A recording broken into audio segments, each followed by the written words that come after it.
रहेगी। आदाब, आप सभी का इस्तकबाल है हमारे इस खास प्रोग्राम चलती रहेगी जिंदगी में और मैं हूं आपके साथ तरन्नुम अली। कोरोना वबा के दौरान जब सिस्टम लड़खड़ाया तो एडमिनिस्ट्रेशन और पुलिस आगे आई, रात दिन ड्यूटी की, लोगों की मदद की। किसी ने जरूरतमंदों के लिए खाना बनाया तो कोई खून देने अस्पताल भी पहुंचा। जहां रुपए की कमी महसूस हुई वहां अपनी तनख्वाह भी खर्च की। लॉकडाउन के दौरान पुलिस की ऐसी कई तस्वीरें सामने आई जहां इन कोरोना वॉरियर्स यानी पुलिस अफसरों पर लोग फूल बरसाते नजर आए। कोरोना से पहले पुलिस पर लोगों का भरोसा कुछ कमजोर था, जो कोरोना के बाद मजबूत नजर आता है।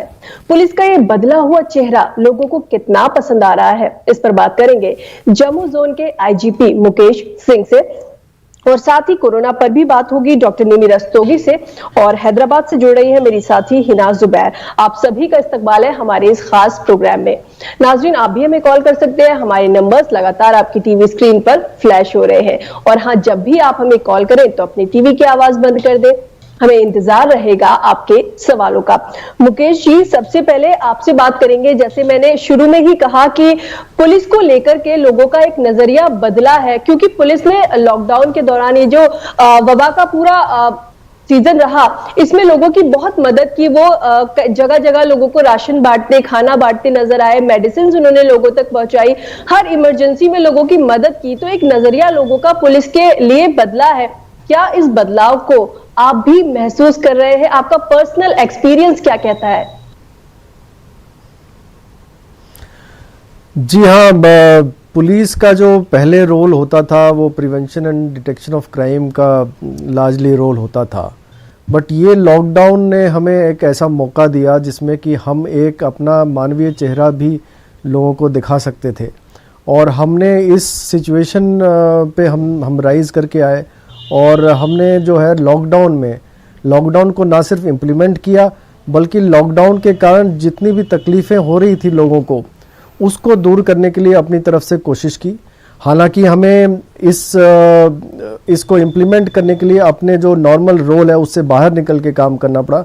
हर आदमी को अपने हिसाब से इम्प्रोवाइज़ करना पड़ा। तो थानेदार, चाहे डीएसपी हो, चाहे एडिशनल एसपी हो, चाहे एसएसपी हो, डीआईजी हो, आईजी हो, सभी ने अपने रोल में बदलाव किया और लोगों की मदद करने तक पहुँचे। ये जो हमने जो रोल में चेंज किया और जो हमारा चेहरा नया सामने आया लोगों के सामने, इसका जो है असर अभी दिखाई दे रहा है। जब हम लोगों से इंटरेक्ट करते हैं, लोगों से बातें करते हैं, तो एक इज्जत की निगाह से हमें देखते हैं, और वो एक बहुत ही खुशी का मौका है कि हमको जो है लोग आज पॉजिटिव तरीके से देख रहे हैं और हमें हमारी मदद करने के लिए आ रहे हैं और हमारी मदद मांग रहे हैं। और इससे हमें पुलिस की इमेज जो है हमारी काफ़ी बड़ी है, और लोग आजकल हमारी काफ़ी इज्जत कर रहे हैं। जी, एक इमेज तो चेंज हुई है पुलिस की, लेकिन साथ ही साथ चैलेंजिंग भी आप लोगों के लिए बहुत था, क्योंकि शुरुआत में जब लॉकडाउन हुआ और कोरोना आया तो किसी को इसके बारे में कुछ मालूम नहीं था, और अचानक से लॉकडाउन हो जाता है, हर चीज बंद हो जाती है। आप लोगों के पास खुद भी पीपीई किट्स नहीं थे, पुलिस ऑफिसर्स के पास या जो फील्ड पर काम कर रहे हैं उनके पास, या जो चीजें उनके पास होनी चाहिए थी वो नहीं थी, और आप लोग डायरेक्ट लोगों के कॉन्टेक्ट में थे, तो वो काफी चैलेंजिंग था। तो आपने अपने डिपार्टमेंट के लोगों को क्या गाइडलाइंस दी थी?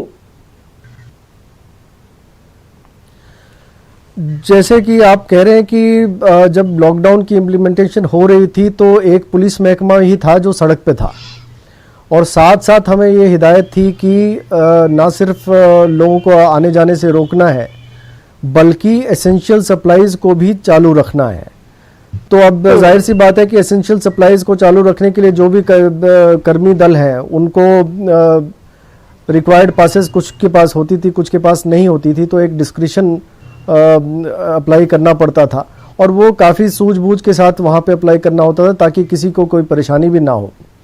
हाँ, ये बात ज़रूर है कि इनको जब शुरुआती तौर पे, मैं कहूँ कि लॉकडाउन के कुछ शुरुआती दिनों में जो ऐसा देखने में आया है कि हमारे पास कुछ मास्क की कमी थी, सैनिटाइजर्स की कमी थी, या पीपी किट्स की कमी थी, लेकिन ये बहुत ही जल्दी पूरा कर दिया गया। जो प्रोक्योरमेंट हुई स्टेट गवर्नमेंट की, यूटी गवर्नमेंट की तरफ से, वो काफ़ी तेज़ी से हुई।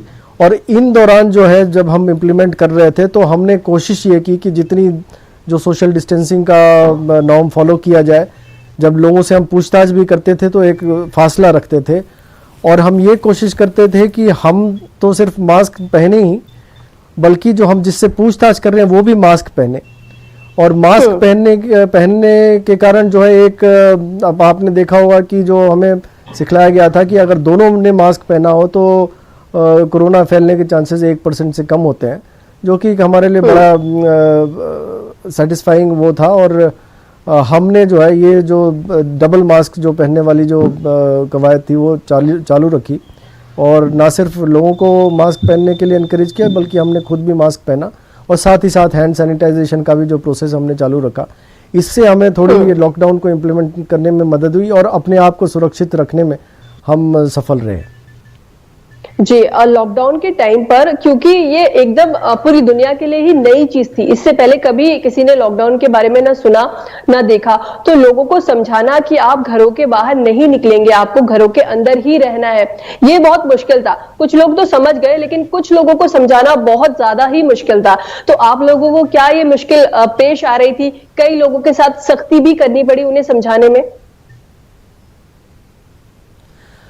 सबसे पहले तो हमने कोशिश ये किया कि प्यूनिटिव साइड जो है हमारा एक्शन कम रहे, कि पनिशमेंट वाली या एफआईआर रजिस्ट्रेशन वाली। हमने मुख्तलिफ ज़रिए का इस्तेमाल किया, जैसे हमने एफएम रेडियो का काफ़ी भरपूर इस्तेमाल किया। एफएम रेडियो भी काफ़ी बढ़ चढ़ के सामने आया, और उन्होंने हमारी मदद की लोगों तक ये मैसेज पहुंचाने में कि हाँ, आप लॉकडाउन का पालन करें, आप सोशल डिस्टेंसिंग रखें, आप मास्क पहने, और इस तरह की बातें। और साथ ही साथ हमने जो है पुलिस स्टेशन, हर पुलिस स्टेशन की गाड़ी पे हमने माइक सिस्टम फिट किया था, और लॉकडाउन का संदेश हम गली गली मोहल्ले मोहल्ले तक पहुंचा रहे थे। लोगों को एनकरेज कर रहे थे कि वो जो है अपने घरों में रहे, बाहर ना निकले, मास्क पहने, हैंड सैनिटाइजर का इस्तेमाल करें। इस तरह की जो हमने कोशिश की। साथ ही साथ एक कई सारे नए तरीके भी हमने लाए। एक स्ट्रीट प्ले के ज़रिए हमने लोगों को सिखाया, जिसमें एक पुलिस वाला कोई यमराज के अवतार पे आता था और कोरोना के बारे में कहता था कि अगर आपने पालन नहीं किया तो आपको नुकसान हो सकता है। तो इस तरह की नई नई चीज़ें हमने कोशिश की इस्तेमाल करके लोगों तक मैसेज पहुंचाया जाए कि हाँ, आपको लॉकडाउन का पालन करना है, आप लॉकडाउन के गाइडलाइंस को फॉलो करें। और हाँ, जब लास्ट में अगर ये इससे भी कोई नहीं मानता था तो मजबूरन हमने कुछ एफआईआर्स भी रजिस्टर किए, जिसमें कि लॉकडाउन के वायलेटर्स को बुक किया गया और उनके खिलाफ एफआईआर रजिस्टर की गई। जी, मुकेश जी, आप हमारे साथ बने रहिए। डॉक्टर निमी आपसे बात करेंगे। डॉक्टर निमी, जैसे कि अब वैक्सीन आ गई है और वैक्सीनेशन शुरू हो गया है, बहुत सारे लोगों को वैक्सीन लग चुका है, अब फ्रंटलाइन वर्कर्स को वैक्सीन लगना शुरू हुआ है। हम देख रहे हैं कि जैसे जैसे ये सारी चीजें बढ़ रही हैं, कोरोना के केसेस भी कम हो रहे हैं। वहीं दूसरी कंट्रीज की बात करें तो वहां पर केसेस वैसे ही बने हुए हैं, बढ़ रहे हैं बल्कि, लेकिन हमारे यहाँ पे कम हो रहे हैं। तो क्या हमारे यहाँ पे ऐसी खास बात है? हाँ तरन्नुम, ये एक बहुत ही सरप्राइजिंग और बहुत ही सुकून देने वाली चीज है कि एक वो दौर था जब हिंदुस्तान ऑलमोस्ट पहले नंबर पे आने वाला था केसेस के मुकाबले, और अभी भी हिंदुस्तान में नंबर ऑफ केसेस दूसरे नंबर पे है, लेकिन अब कई दिनों से लगातार धीरे धीरे केसों में डिक्लाइन आ रहा है। तो अब सोचिए, कल तो 9,000 केसेस थे, सिर्फ 10,000 से नीचे केसेस थे, और आई थिंक 78 डेथ्स थी। तो हमारे केसेस में लगातार घटोतरी हो रही है, लेकिन बाकी देशों में, ब्राजील का ले लीजिए, अगर यूनाइटेड स्टेट्स की भी बात करें, वहां पर अभी भी केसेस ज्यादा है, मोर्टेलिटी ज्यादा है, और वैक्सीन भी उस गति से नहीं लग रही है जिस गति से हिंदुस्तान में लग रही है। तो एक अच्छी बात है। सबसे ज्यादा वैक्सीन एक शॉर्ट टाइम में लगाने वाला हिंदुस्तान पहला देश हो गया है।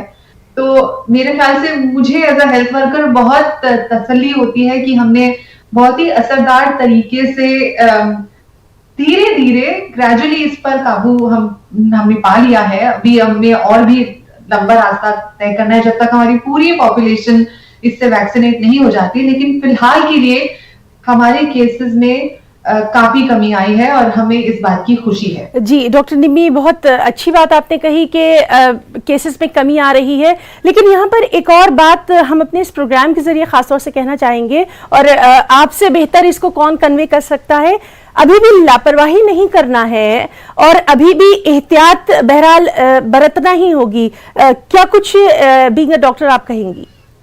हिना, तो जैसे जब मैं बाहर जाती हूँ तो मैं बहुत क्लोजली ऑब्जर्व करती हूँ, या मेरे हॉस्पिटल और क्लिनिक में जो लोग आते हैं, देखिए मास्क की कंप्लायंस तो अच्छी है। दिल्ली में अगर मैं बैठी हूँ, मैं बताऊं कि दिल्ली में 10 में से 8 लोग मास्क लगा रहे हैं, लेकिन वो ये है कि कुछ लोगों के मास्क नाक से नीचे होते हैं, कुछ लोग बीच बीच में मास्क उतार देते हैं। तो ये नहीं होना है, क्योंकि जो अपने अच्छी आदतें सीखी हैं अब उनको वापस नहीं भूलना है, क्योंकि किसी के भी बहुत नजदीक जाना उसके कीटाणुओं को अपने अंदर लेने वाली बात होगी, चाहे कोविड हो या ना हो, और तरह के कीटाणु हो सकते हैं। तो आपको साफ सफाई का, हाथ धोने का, हैंड हाइजीन का ध्यान अब भी रखना है। आने वाले समय में अगर आप इसे अपनी आदत में परिवर्तित कर लें तो अच्छा होगा। बहुत नजदीक किसी के वैसे ना जाइए। मास्क अगर आप पहन रहे हैं बहुत अच्छी बात है। आप बाहर के देशों में तो आप देखिए रूटीनली लोग अगर बाहर जाते हैं तो कुछ लोग मास्क पहन लेते हैं। तो एक हाइजेनिक मैसेज जो आपने इम्बाइब किया है, जो अपने अंदर आपने ढाला है, उसको आप याद रखिए। और अभी वो स्थिति बिल्कुल नहीं आई है कि अभी आप सारी प्रिकॉशंस छोड़ दें, बोले कि अब तो 50 लोगों की पार्टी हो रही है और सब एक दूसरे से मिल रहे हैं, भूली आ जाएगी, तो उसमें भी आपको एहतियात बरतनी होगी। तो अभी हम बहुत मुश्किल से उस स्थिति में पहुंचे हैं कि हम कह सकते हैं हमारे केसेस कम है, लेकिन ये स्पर्ट कभी भी आ सकती है अगली। तो इसलिए अभी भी ध्यान रखें, मास्क पहने, सोशल डिस्टेंसिंग और हाइजीन का पालन करें। जी बिल्कुल, एहतियात रखना बहुत ज्यादा जरूरी है, भले ही वैक्सीन आ गई है। डॉक्टर निमी, अभी तक अगर हम हिंदुस्तान की बात करें तो 60 लाख से ज्यादा लोगों को वैक्सीनेट किया गया है, लेकिन कहीं ना कहीं हम देख रहे हैं कि वैक्सीन पर लोगों को भरोसा नहीं बन पा रहा है। अगर हम महाराष्ट्र की बात करें तो वहां पर 44% ही हेल्थ वर्कर्स ने वैक्सीन ली है, जबकि उनकी काउंसलिंग भी की जा रही है। तो हम क्यों भरोसा नहीं बना पा रहे हैं? अगर हम हेल्थ वर्कर्स को ही नहीं समझा पाएंगे तो आम लोगों को समझाना तो और भी ज्यादा मुश्किल होगा। देखिए तरन्नुम, मेरे लिए भी चिंता का विषय है और हैरानी की बात है कि क्यों इस तरह के डाउट्स लोगों के, स्पेशली डॉक्टर्स या पैरामेडिक्स और हेल्थ केयर वर्कर्स के मन में आ रहे हैं। क्योंकि ये वैक्सीन है, वैक्सीन बचाव के लिए होती है, वैक्सीन आपको नुकसान नहीं पहुंचाएगी। अभी तक कोई ऐसी इंसिडेंस या केस नहीं आया है जिसमें हमें लगे कि वैक्सीन लगाने से ज्यादा नुकसान है, ऐसा नहीं है। हम सब लोगों ने, जितने भी रिस्पॉन्सिबल मेडिकल फ्रेटर्निटी के लोग हैं, जो लोग लॉजिकली सोच सकते हैं, उन सब लोगों ने अपनी पहली डोज लगवा ली है। थोड़ी दिनों के बाद हम अपनी सेकंड डोज भी लगवा लेंगे। तो अगर आप हमारी विजडम पर विश्वास करते हैं, क्योंकि हम नहीं चाहेंगे हमें नुकसान हो, हमें तो आगे लोगों का इलाज करना है, तो आप उससे एक अपनी इंस्पिरेशन हासिल करें और वैक्सीन लगवाएं। वैक्सीन से किसी तरह का कोई नुकसान नहीं है, ये आपके बचाव के लिए है, ये लिमिटेड पीरियड के लिए इफेक्टिव है। ये मैं कह सकती हूँ कि 2 साल 3 साल तक आप इससे सुरक्षित रहेंगे, या हो सकता है और भी कम टाइम हो, लेकिन इससे कोई मेजर आपको नुकसान हो जनरली ऐसा नहीं है। लेकिन जो लोग हाइपर सेंसिटिविटी के शिकार हैं या सिवियर एलर्जी के शिकार हैं, उनको ये वैक्सीन नहीं लगवानी चाहिए या सोच के लगवानी चाहिए। अब आप सोचिए, WHO ने तो ये भी कह दिया है कि अब जो प्रेग्नेंट वुमेन है वो भी इसको लगवा सकती है, क्योंकि इससे कोई खतरा नहीं है। तो अगर इस तरह के मैसेजेस आ रहे हैं तो लार्जली ये वैक्सीन पॉपुलेशन के लिए सेफ है। जी, मुकेश सिंह जी भी हमारे साथ मौजूद हैं और हम सच में उनके बहुत शुक्रगुजार हैं, इतना कीमती वक्त वो हमको दे रहे हैं। और मुकेश जी, आपसे ये जानना चाहेंगे, जो कोरोना का एक दौर हमने देखा उसमें देश की सिक्योरिटी भी करना थी, खुद की सिक्योरिटी भी थी और अपने घर वालों की भी सिक्योरिटी करना थी। बहुत सारे ऐसे इमोशनल सीन्स हमने देखे थे जब घर वालों की, जब ड्यूटी करके वापस जाते थे हमारे जो जाबाज सिपाही हैं, तो कहीं ना कहीं उस फ्रंट पर भी उनको लड़ना पड़ता था। ऐसे वक्त में चूंकि आप एक लीडर भी रहे हैं, आपने तमाम लोगों को संभालना है, आपको इमोशनल सपोर्ट भी देना है अपनी टीम को, आपको उनको मॉरल सपोर्ट भी देना है। ऐसे वक्त में किस तरह के चैलेंजेस आए थे? देखिए, जो लॉकडाउन जब शुरू में इम्प्लीमेंट हो रहा था तो सबसे पहले तो हमें उनकी कॉन्टैक्ट ट्रेसिंग वगैरह का काम मिला, जिसको हमने निभाया। और साथ ही साथ जैसे जैसे लॉकडाउन आगे बढ़ा तो जैसे इनिशियली हमें लोगों को इंस्टीट्यूशनल क्वारंटीन करना पड़ा, फिर धीरे धीरे जो रिलैक्सेशन आई नॉर्म्स में, फिर उनको हम इंस्टीट्यूशनल क्वारंटीन के बजाय होम क्वारंटीन में ले गए। साथ ही साथ जो जम्मू कश्मीर में जो एंट्री पॉइंट्स थी उस पे हमने काफ़ी सख्ती रखी थी, तो वहाँ एक बहुत इमोशनल पिक्चर उभर के आ रहा था, जबकि जो कि जम्मू कश्मीर से लेबर बाहर जाने की कोशिश कर रहा था और बाहर से जो जम्मू कश्मीर के निवासी है वो अंदर आने की कोशिश कर रहे थे। लेकिन लॉकडाउन की वजह से एक लिमिटेड तरीके से हम उनको अंदर ला सकते थे या बाहर निकाल सकते थे। तो बहुत ही ऐसी सिचुएशंस आई जब दिल करता था कि इनकी मदद करें, लेकिन हम बढ़ चढ़ के मदद नहीं कर पाते थे, क्योंकि एक नियम था, नियम के अंदर हमको पालन करना पड़ता था नियम का। और जैसे कि हमने देखा कि काफ़ी सारी लेबर जो यहाँ स्टैंडर्ड थी वो बाहर जाना चाहती थी, तो स्पेशल ट्रेन्स लगाए गए, पे लगाए गए, तो उनके साथ हमें लॉकडाउन को इम्प्लीमेंट करने के लिए, सोशल डिस्टेंसिंग को इम्प्लीमेंट करने के लिए वहाँ फोर्स डिप्लॉय करना पड़ा, लोगों को रोकना पड़ा ताकि एक लिमिटेड नंबर ही जा सके हर ट्रेन में। ये नहीं था कि मतलब अगर 100 लोग हैं तो सभी 100 लोग ट्रेन में बैठ सकते थे, कुछ लिमिटेड नंबर गया, फिर बाकियों को रोकना पड़ा। तो इस तरह के सिचुएशंस आए जहाँ पे हम दुविधा में थे कि हम क्या करें, कैसे मदद करें, लेकिन लोगों ने भी हमारे परेशानी को समझा और हमारा हाथ बटाया। सिमिलरली लखनपुर ऐसी जगह थी जहाँ पे हज़ारों की तादाद में रोज़ आते थे लोग, जो सप्लाईज की ट्रक्स हों, चाहे बाहर जो हमारे स्टूडेंट स्टैंडर्ड हो, उनको आना था, उनकी लॉकडाउन की परमिशंस थी, रिक्वायरमेंट्स थी, शादियां थी कुछ ऐसी जो बीच में जो तय थी, उस पर हम लोगों को आने जाने नहीं दे रहे थे। लेकिन हमने जैसे लखनपुर में एक मेकशिफ्ट शादी का अरेंजमेंट कराया, जबकि जहाँ की पंजाब से अगर कोई शादी का ग्रुप आ रहा हो और जम्मू कश्मीर में शादी होनी हो तो दोनों ग्रुप वहीं जाते थे और वहीं पे शादी की रस्म अदा कर दी जाती थी। सिमिलरली जो है डेथ केसेस में बहुत ही दुविधा का माहौल रहता था, जब लोग अटेंड करना चाहते थे, लोग मातम में शामिल होना चाहते थे, लेकिन फिर भी जो है लॉकडाउन की गाइडलाइंस के हिसाब से हम एक लिमिटेड नंबर को ही उसमें परमिट कर सकते थे। वो भी वहाँ भी एक सिचुएशन ऐसी थी जब हम बहुत ही असमंजस में रहते थे कि हम करें क्या, जाने दें ना जाने दें, किस तरह से उसको निभाएं।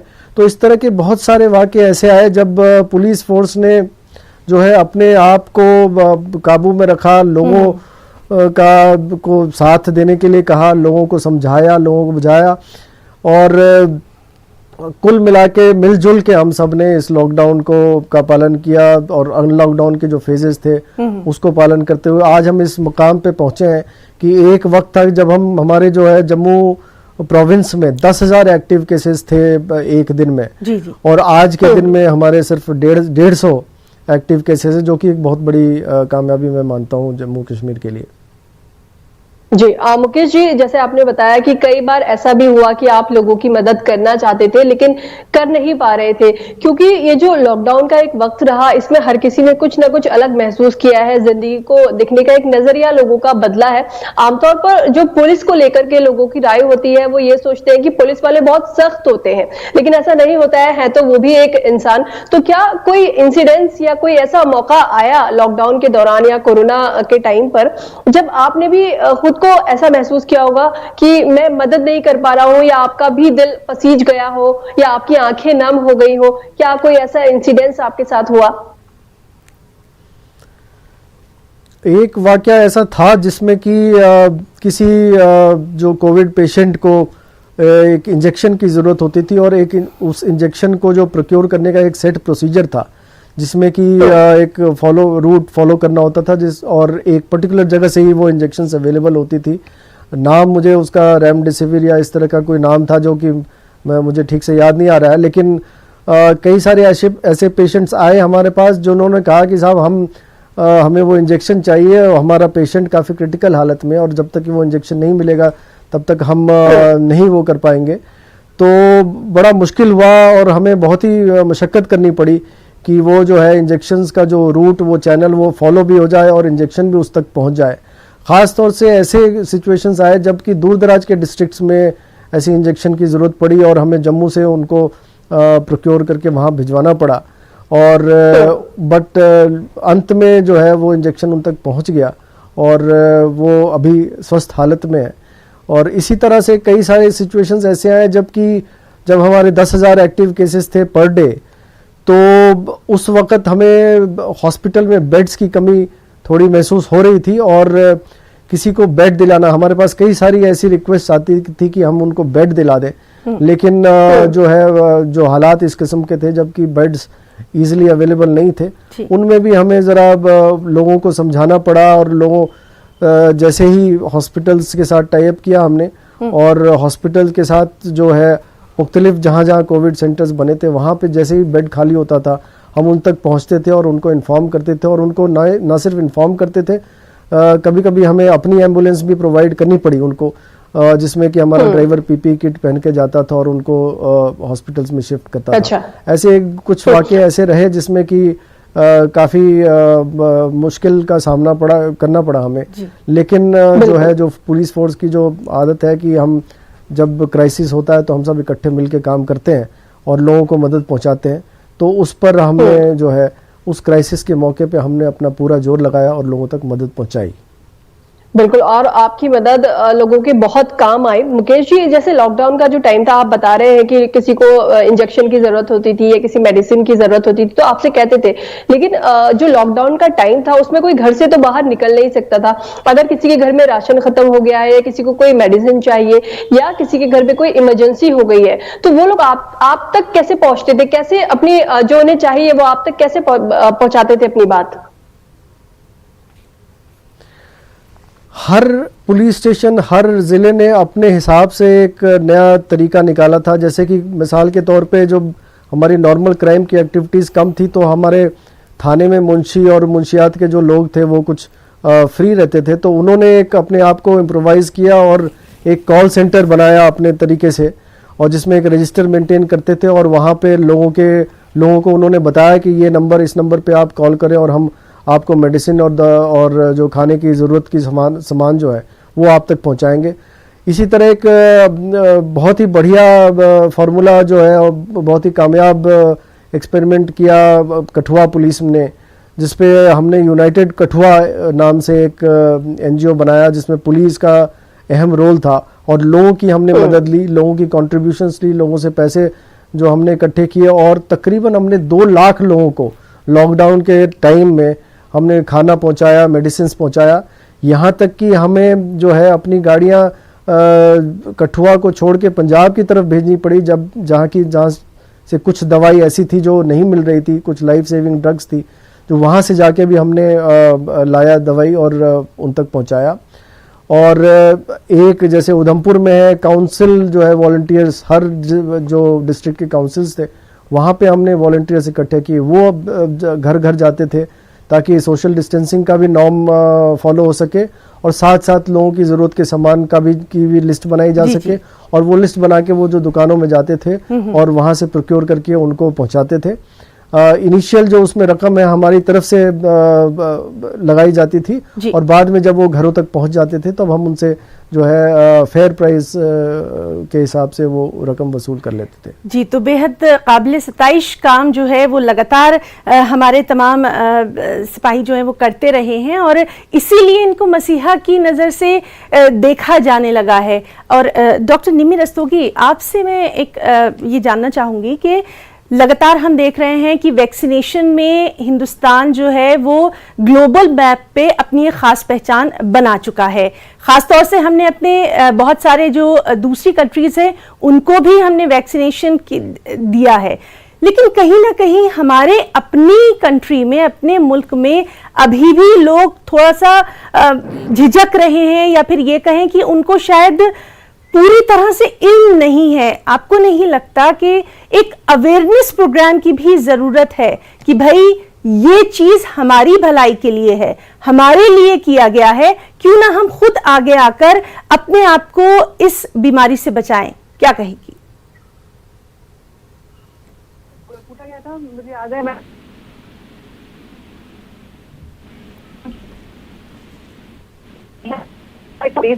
इंतजार हो रहा था। हर एक प्रोग्राम में, हर एक शो में पूछा जाता था कब अवेलेबल होगी, इस बीमारी से हमें कब लगी, जब वैक्सीन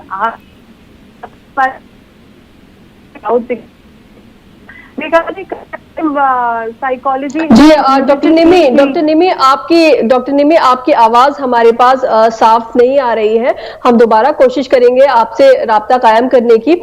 हिना, हम बात करते हैं मुकेश जी से। ये एक ऐसी जगह पे है जहां पर कोविड के टाइम पर, कोविड के अलावा और भी वहां पर हमेशा हरकत कुछ ना कुछ होती रहती है, हमेशा वहां पे एनकाउंटर्स होते रहते हैं। तो क्योंकि कोरोना के टाइम पर लोगों को संभालना, उन्हें घरों के अंदर रखना, उनकी जरूरत का ख्याल रखना और साथ ही साथ इस तरह की हरकतों पर भी आपको नजर बनाए रखना है, तो दोनों चीजों को मुकेश जी आप कैसे मैनेज करते थे और कितना आपका काम बढ़ गया था? देखिए, जो क्राइम, जो छोटी क्राइम्स थी जो रोज के हिसाब से होती थी, उनमें तो ज़रूर कमी आई थी, लेकिन 3 किस्म के क्राइम्स में एक तरह से इजाफा हुआ था इन दिनों। जो एक तो ड्रग्स के रिलेटेड कई सारे केसेस आए, जिसमें कि ट्रांस बॉर्डर भी ड्रग्स स्मगलिंग हुई, पाकिस्तान की तरफ से भी कई सारे ड्रग्स की कंसाइनमेंट उन दिनों भेजी गई, और ये हमने जो है इस पे तकरीबन 100 केजी ड्रग्स, जिसकी कीमत करीब 300 करोड़ होगी इंटरनेशनल मार्केट में, वो हमने इन दिनों बरामद किया। साथ ही साथ जो है साइबर क्राइम के केसेस में कुछ इजाफा आया था, जबकि जो लोग, हर आदमी घर में बैठा था, तो चाहे साइबर क्रिमिनल हो, चाहे कोई साइबर स्पेस को यूज करने वाला इंसान हो, दोनों घर में बैठे थे और साइबर वर्ल्ड से कनेक्टेड थे। तो इन दिनों कुछ साइबर फ्रॉड के केसेस सामने आए हैं, जिसमें कि हमें ये पता चला कि कुछ पैसे किसी के अकाउंट से किसी और अकाउंट में ट्रांसफर किए गए। तो इन साइबर केसेस को रजिस्टर किया। हालांकि इसको इम्प्लीमेंट करने में हमें काफ़ी तकलीफ आई, क्योंकि दूर दराज दूसरे स्टेट्स में भी ये साइबर क्रिमिनल्स बैठे हुए थे, और हमें लॉकडाउन का भी पालन करना था। हमें इतनी आसान काम नहीं था कि हम वहां तक पहुंचे और उन क्रिमिनल्स तक जी बिल्कुल। मुकेश जी यहाँ पर आपको मैं वक्त की कमी की वजह से रोक रही हूँ। आपने आपकी जो पुलिस फोर्स है, हम पूरे इंडिया की बात करेंगे, सभी ने एक अलग अपनी जगह लोगों की नजर में बनाई है। लोगों की नजर में पुलिस की इज्जत पहले से बड़ी है और वो उन पर भरोसा करने लगी है। हम चाहेंगे कि आगे भी लोगों का भरोसा आप पर इसी तरह बना रहे। मुकेश जी, आपका और डॉक्टर निमी, आपका हमारे साथ जुड़ने के लिए बहुत बहुत शुक्रिया। तो नाज़रीन, फिलहाल हमें दीजिए इजाजत, आपसे फिर मुलाकात होगी। आदाब।